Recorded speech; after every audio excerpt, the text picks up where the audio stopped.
round piece of timber there to protect the heads, the move as they're called. That should just see.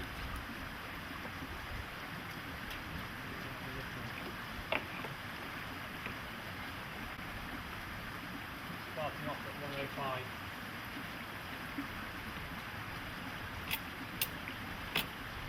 Quite like these straps because they pull a few hundred kilos, and any more than that, and I think that you run such a high risk of breaking something.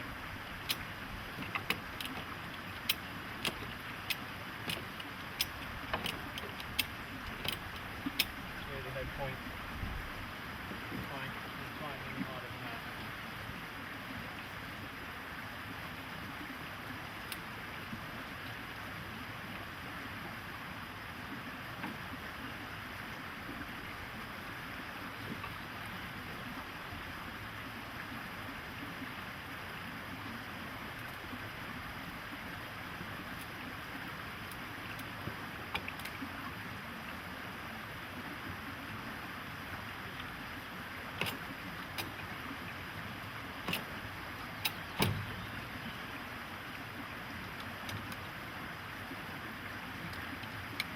With that tension on there now, any jacking that I do, it's not going to come through the part, then it'll go close together, which is what it should be.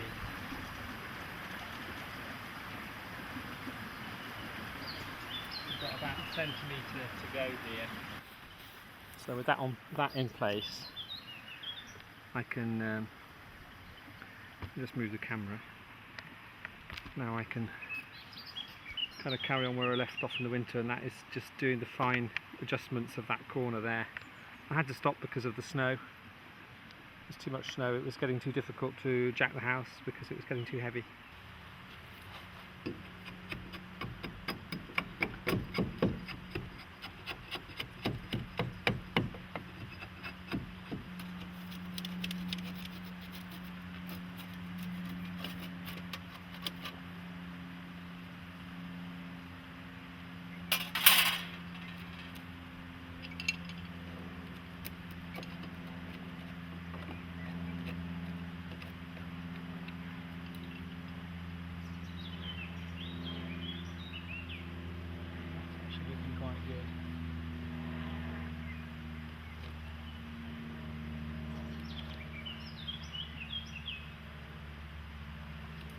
Not much to take off there.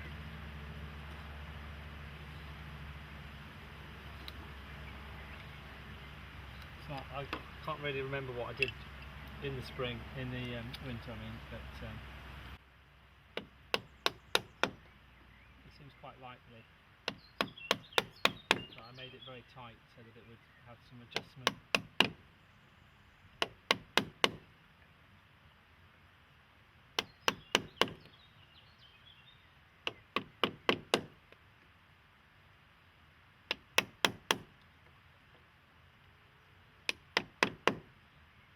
Almost tempting to have a go with the chainsaw there because it's the chainsaw thickness there. So I'm just going to cut out between these two now. I might use the tip of a saw, or I might use a rat tail saw which cuts on the pull. I'm not going to film that then.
that's the worst face. All the other ones, all the other three are tight, so there's probably going to be a gap there. So it's an error. Really, but see, it might just close up.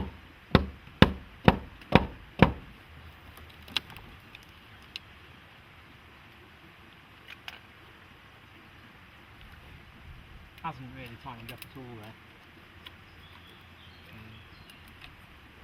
There's probably nothing I can do about that really. There is a way of fixing that, but I'm not going to do it because it's too time consuming. You'd have to take it apart, and you can put a wedge into the cheek. You can put a wedge into that cheek in that direction, press the cheek outwards to close the gap, but I'm not going to do it now because it only has to be as good as the old stuff, and the old stuff is it's not completely tight either. So 1 out of 4 isn't too bad to be wrong. Leave it like that.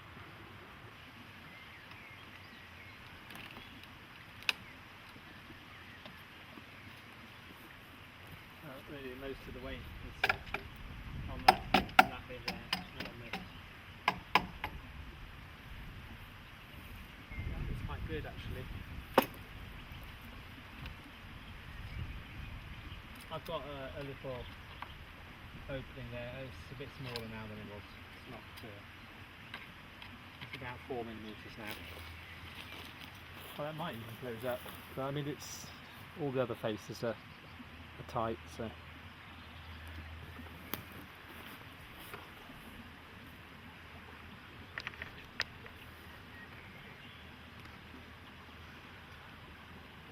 Just that one face there that's got a gap.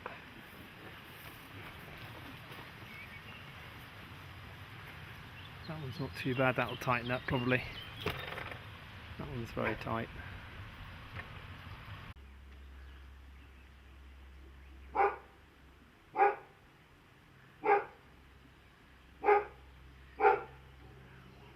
I've taken off all of the stuff that was needed to jack up the house.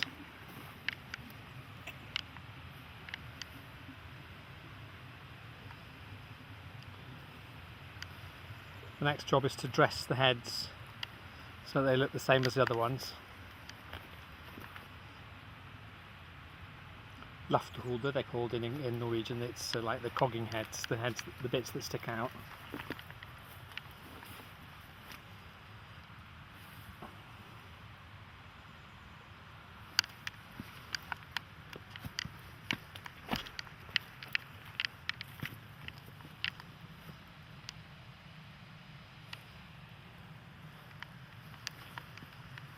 I'm going to put some stones under, probably a couple in the middle there.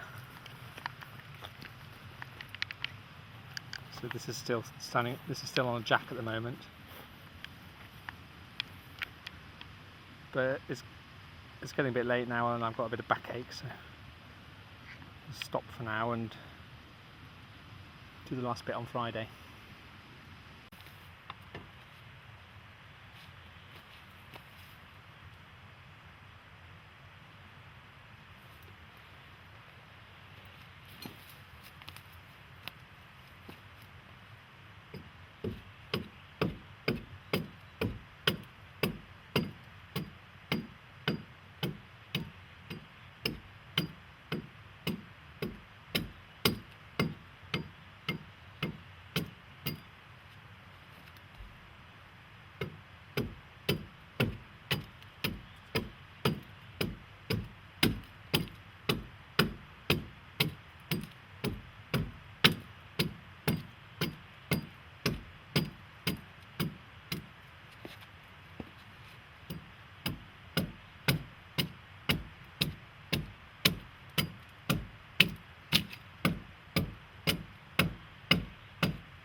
some chainsaw marks there, or just as well to get rid of those really. I'll do that with a plane.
Got some nicks in the blade.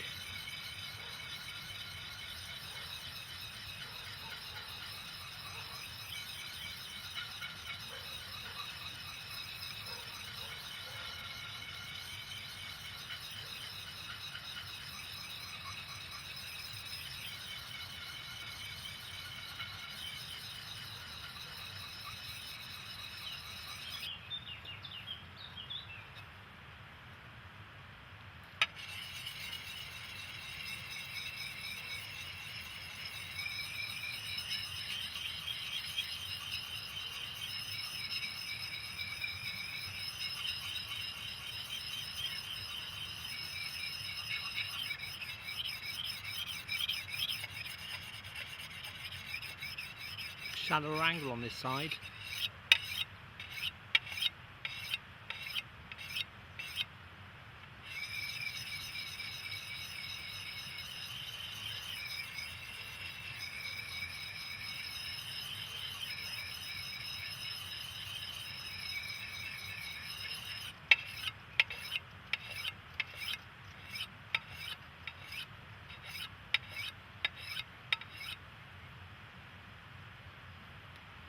You might not be able to see it, but I can see this kind of light stripe there,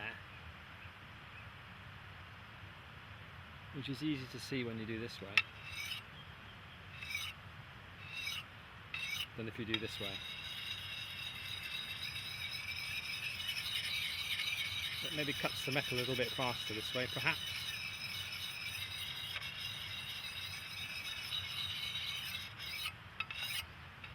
But when you're using a coarse diamond one like this, diamond bryn and diamond hone, you can still get a very fine edge if you use it right. It's very, very gentle at the end there.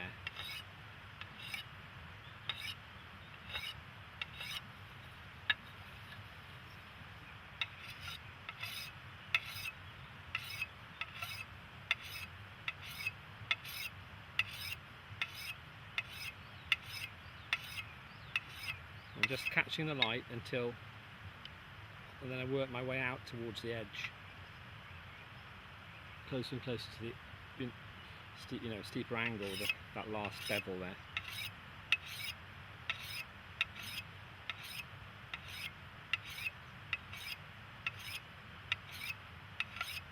And I can only do that because I can see that the bit that isn't, in fact what I'm doing is I'm reflecting these dark green leaves in the bevel, so the outside edge is reflecting the sky, so I can see it. It's a white stripe. I'm going to get rid of that white stripe.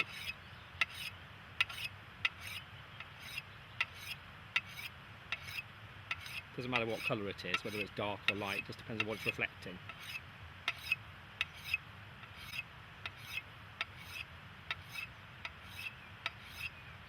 The point is that the difference in contrast is what tells you where you're cutting.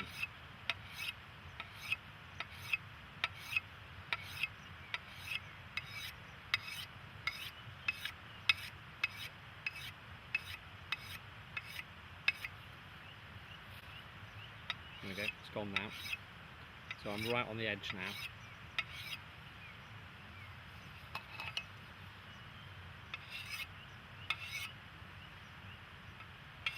Even lighter, just polishing off the burr.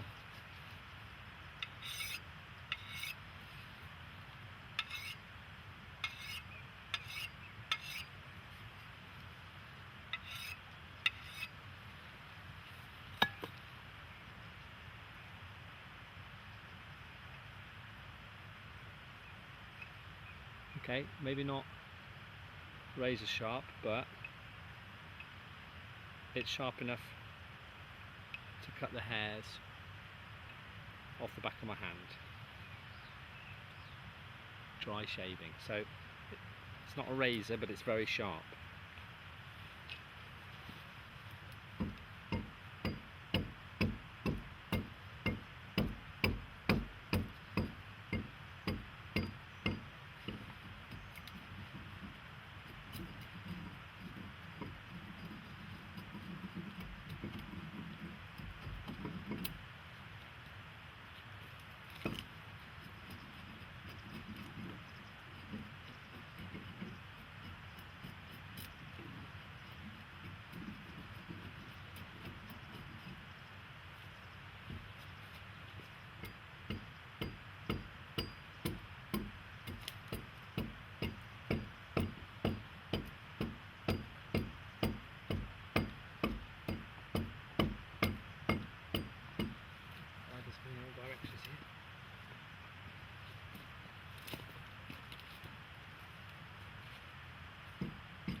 turn around and do it the other way because there's a fibre. The fibres are going, they're going one direction at the top half and another direction at the bottom. So I have to go this way here and that way there.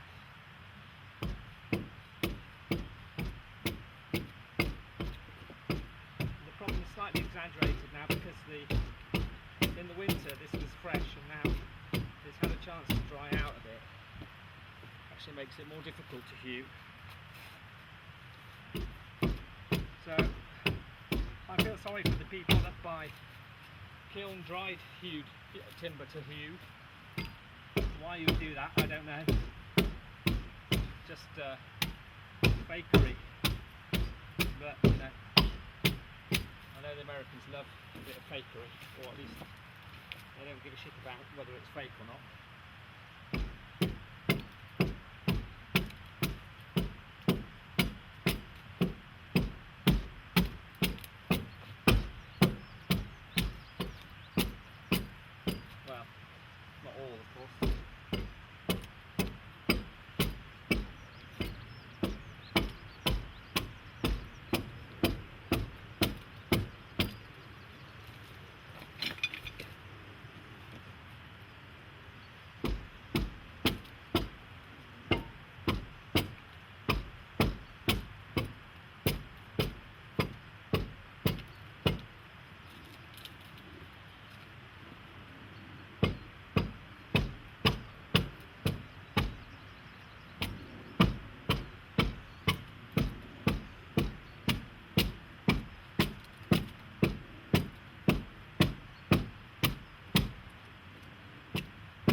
Way, but because I'm not very good at doing it left-handed, I get tired much faster.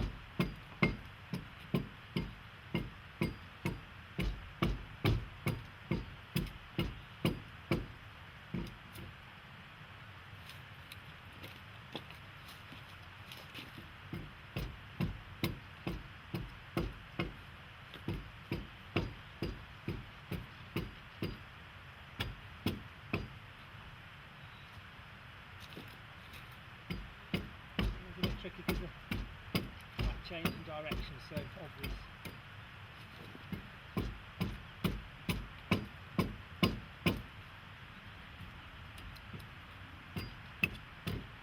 Go into some knots, typical actually, that would pieces into the knot. So you have to do into the knot from both sides.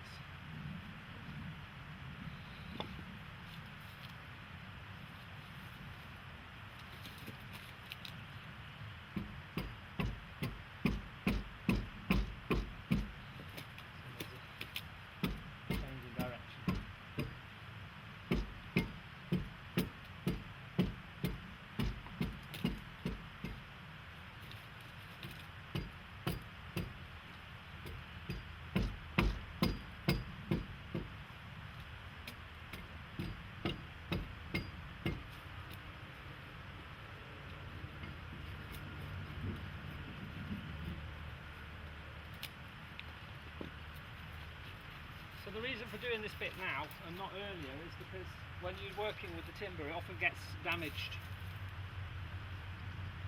It gets knocked and bumped. So by giving it a dressing at the end you can avoid that. But I'm just going to go and get a hand plane and just do the last little bit with a hand plane.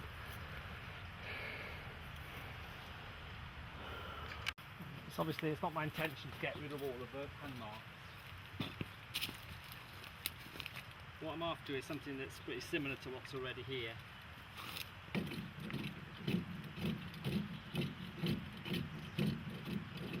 But this timber has been reused, I think, so in a way the house and its reuse about 100 years ago has lower kind of status than it had originally. I see signs of reused timber.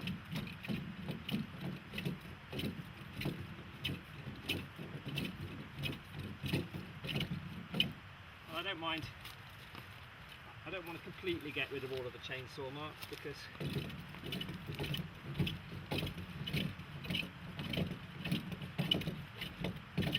there aren't very many, they're not very conspicuous.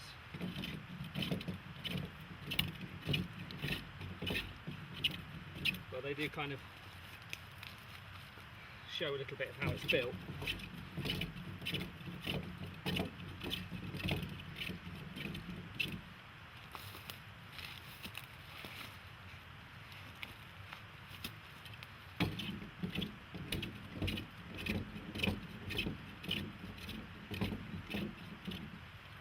Now, it's perhaps quite time consuming doing this by cutting the wood by hand, but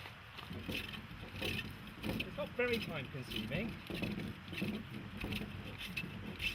and it gives you great freedom to leave a certain level of roughness which you couldn't do if you started using a power plane. Once you've used a power plane you're kind of committed to it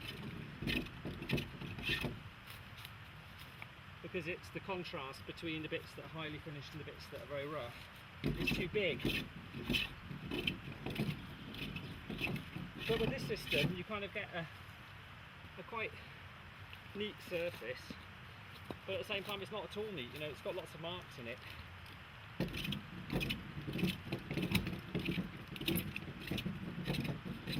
But because they're homogeneous over the whole surface, it kind of looks okay.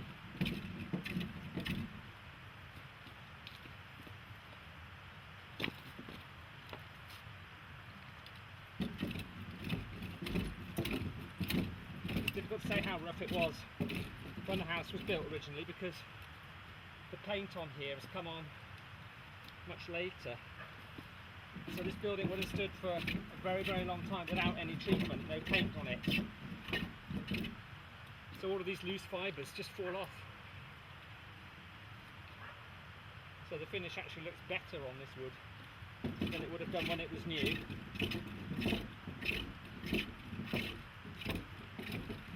Or at least less marks.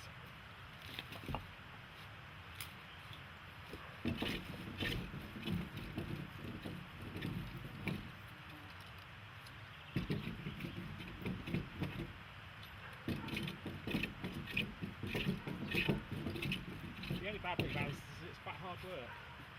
It's obviously much less hard work when it's lying horizontal on trestles. There's no gravity to help you. It's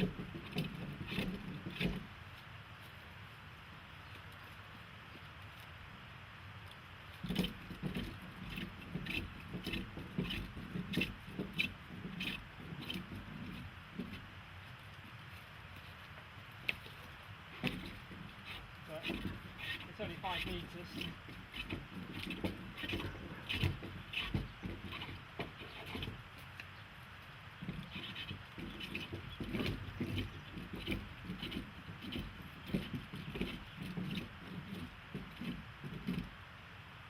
Bear in mind, they did have planes when this was built.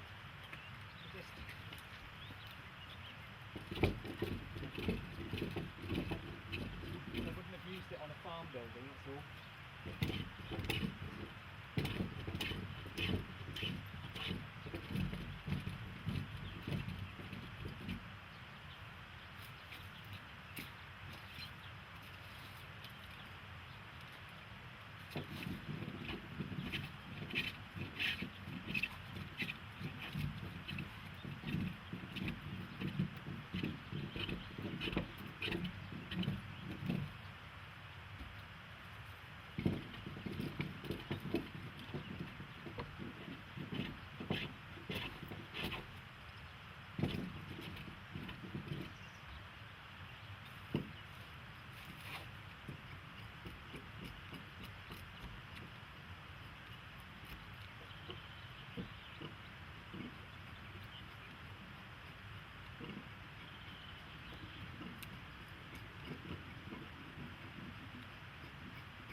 There are still a few chainsaw marks in the surface, but I'm going to leave those.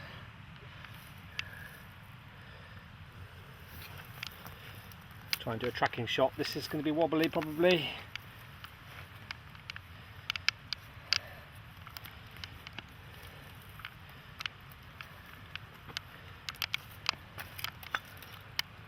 There we go, another chainsaw mark there, but like I say, it's quite slight and that's okay, I'm just going to leave that.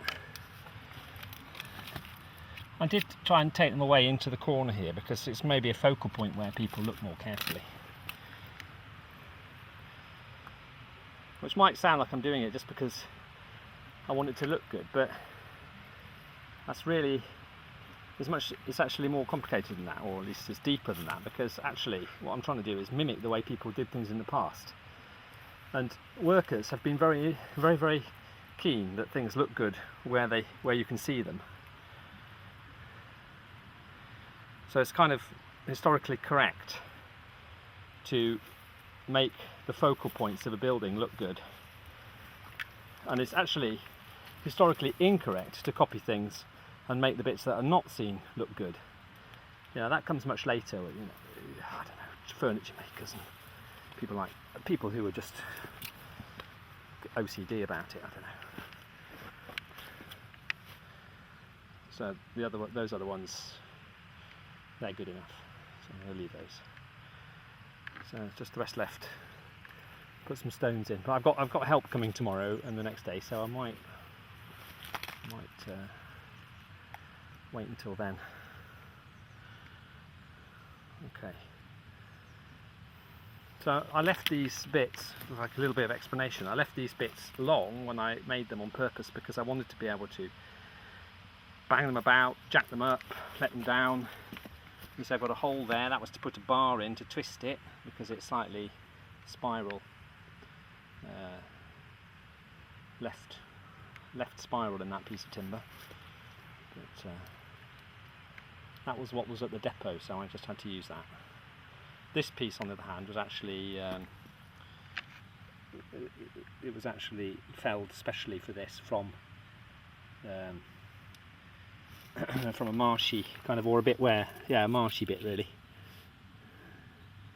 But you can see that it was grown in shade, because right in the middle the year growths are very tight, and then after about 80-90 years growth it starts to speed up slightly, and that's because it's all that time it's been under the shade of the bigger trees. Maybe some of the bigger trees were cut down and some more light arrived. But that's the kind of typical pattern of all timber from the older period, things that were grown in the 1700s. And by the time you get up to the late 1800s, early 1900s, you start to get a kind of reversal where the middle section is fast grown and the outer section slows down, which is actually the opposite of what you want for solid timber houses, because that implants the left spiralling anatomy of the wood, left-hand spiralling. It imparts it with very stiff fibres, as if it were an adult tree, whereas this one will have softer fibres in the middle and stiffer fibres on the outside edge, so it has a kind of like, almost like having a soft core. So if there is any left spiralling, it's not as strong and doesn't have such a big effect on the actual building. So this is always the big problem with solid wood houses, and each piece of timber you use is unique, really, or it has these different attributes, and you have to understand all of them to be able to do this well. If you don't, now you might think, well, I mean, people from Scandinavia who've seen this and say, oh, that's a left spiraled piece of timber, you shouldn't use that in a left house at all. But the thing is, down at the bottom of the wall like this, it has the whole weight of the building on it. It's not going to make any difference. If it was up here on the 6th, 7th stock, then it would make a big difference, because it would be moving all the time, because they actually do move when the air pressure changes, those ones. Right, there we go, that's masses of explanation.